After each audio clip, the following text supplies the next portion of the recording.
Menikah di bulan Syuro masih menjadi perdebatan netizen. Lesti dan Rizky Bilar yang rencananya pada 10 Muharram atau bulan Syuro nanti akan melaksanakan pernikahan. Timbul kepercayaan adat Jawa tentang bulan ini, lantas menimbulkan banyak pertanyaan di kalangan netizen. Pak Ustadz, maaf mau tanya, kenapa kalau orang Jawa tidak boleh sama sekali hajatan di bulan Syuro? Mari kita simak jawabannya.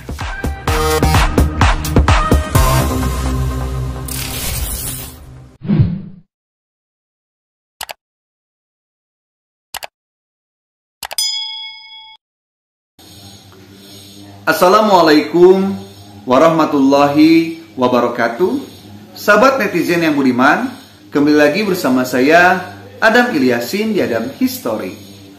Pada kesempatan kali ini saya akan membahas mengenai kepercayaan adat Jawa tentang larangan pernikahan pada hari Asyura. Oke, sebelumnya saya sudah menjelaskan mengenai pernikahan Lesti dan Rizky Bilar yang akan diselenggarakan pada hari Asyura 10 Muharram nanti.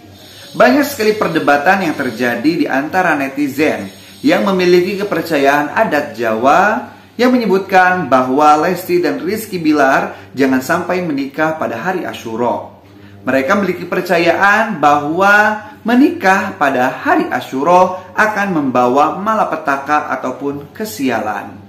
Lalu saya jelaskan bahwa dalam Islam tidak ada larangan masalah pernikahan di hari Asyura. Bahkan saya juga menjelaskan bahwa Muharram merupakan bulan yang mulia dan bulan yang diagungkan oleh Allah Subhanahu wa taala. Maka pada kali ini saya akan kembali menjawab beberapa pertanyaan netizen yang masih penasaran tentang hari Asyura ini. Mengapa ada kepercayaan adat Jawa yang menyebutkan bahwa pernikahan pada hari Asyura itu tidak baik dan akan membawa malapetaka? Maka saya sudah mencari beberapa informasi dan saya pun menemukan sebuah web di mana dalam web tersebut ada beberapa hal yang di mana dalam hal tersebut dibahas tentang pernikahan pada hari Asyura. Jadi dalam artikel ini ada seorang pemuda yang diberikan pepatah oleh kakeknya yang merupakan seorang buyut, orang yang sudah tua dan sangat lekat sekali dengan adat Jawa. Dan si kakek dari pemuda ini menjelaskan mengapa pada hari Asyura tidak boleh dilaksanakan sebuah hajat, baik itu hajat pernikahan, hajat hitanan, ataupun hajat yang lainnya. Maka si kakek itu menjelaskan bahwa ada beberapa bulan yang memang dalam kepercayaan adat Jawa dilarang untuk melakukan acara-acara, baik itu acara pernikahan ataupun acara yang lainnya. Bulan tersebut adalah bulan Syuro dan bulan Safar. Maka menurut si kakek menyelenggarakan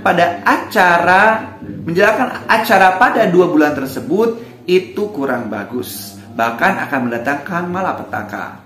Hal ini dijelaskan oleh sang kakek mengapa 2 bulan itu tidak baik menyelenggarakan acara, karena pada saat itu dalam perhitungan Jawa posisi tahun berada di timur, atau ada istilah naga tahun berada di timur, dan termasuk pada Pati Dina, di mana Pati Dina ini kalau dilaksanakan banyak sekali mara bencana yang akan menghampiri.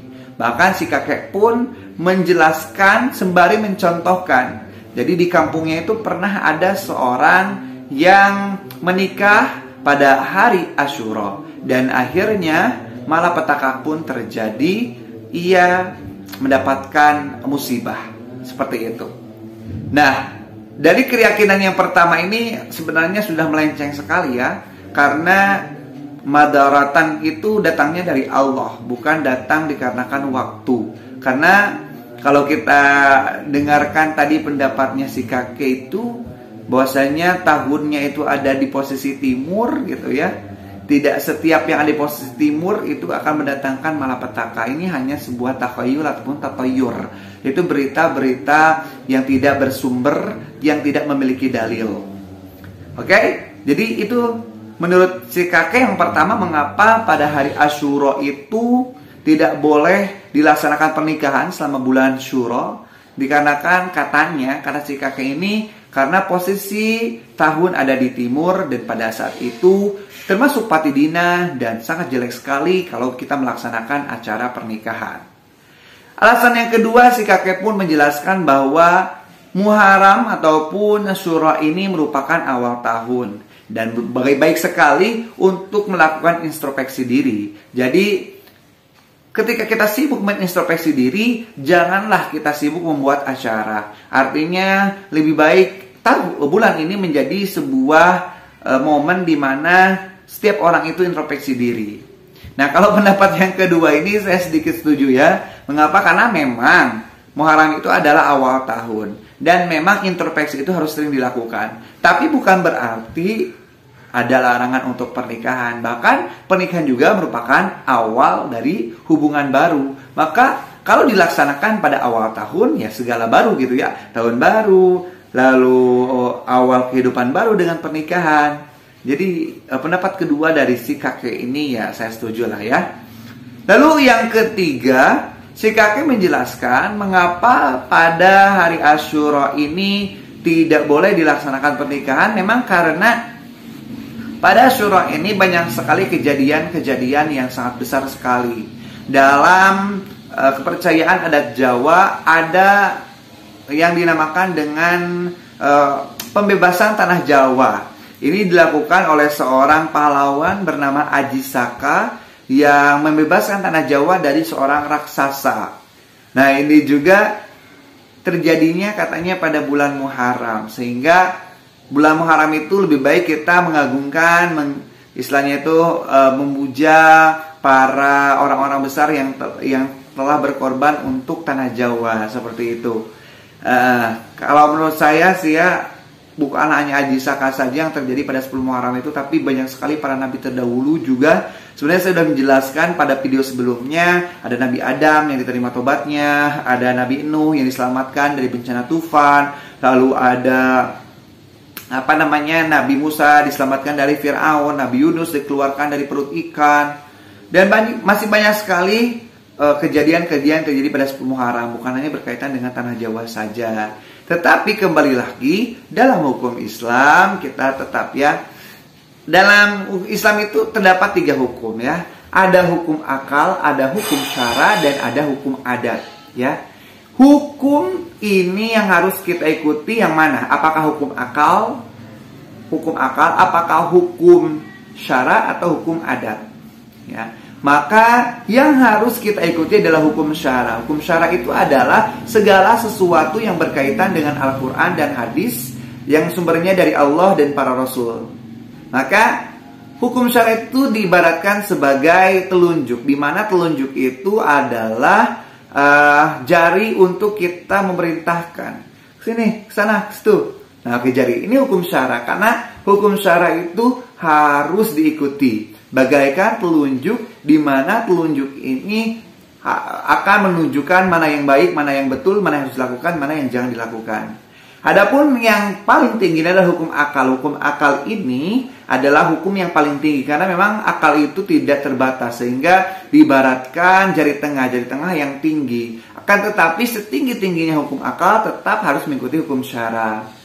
Maka kalau terjadi persinggungan, perdebatan antara hukum akal dan hukum syara, maka yang harus didahulukan adalah hukum syara. Nah, ada juga hukum adat. Hukum adat itu diibaratkan jari ibu ya. Jari ibu. Kenapa jari ibu? Karena hukum adat harus dihormat. Tetapi kembali lagi, kalau terjadi perlawanan antara hukum syara dengan hukum adat, maka hukum syara lah yang harus menang. Maka dalam agama Islam, dalam syara Al-Quran dan hadis, tidak ada larangan yang berkaitan dengan pernikahan pada bulan Muharram ataupun Asyura ini.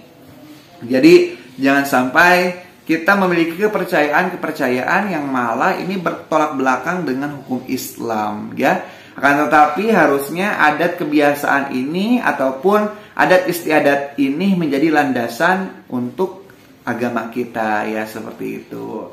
Ya, intinya khuzma sofa wada makadar, ambil yang baiknya, maka tinggalkan yang buruknya. Ya, kalau adat yang baik kita lakukan, tapi kalau ada adat yang memang keluar dari batasan kepercayaan agama Islam, maka harus ditinggalkan.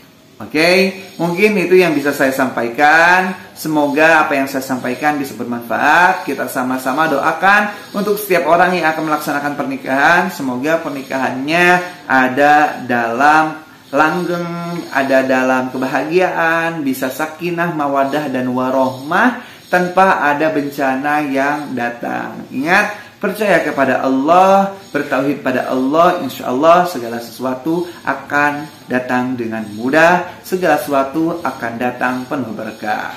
Semoga bermanfaat. Billahi taufiq wal hidayah. Walafu minkum. Wassalamualaikum warahmatullahi wabarakatuh.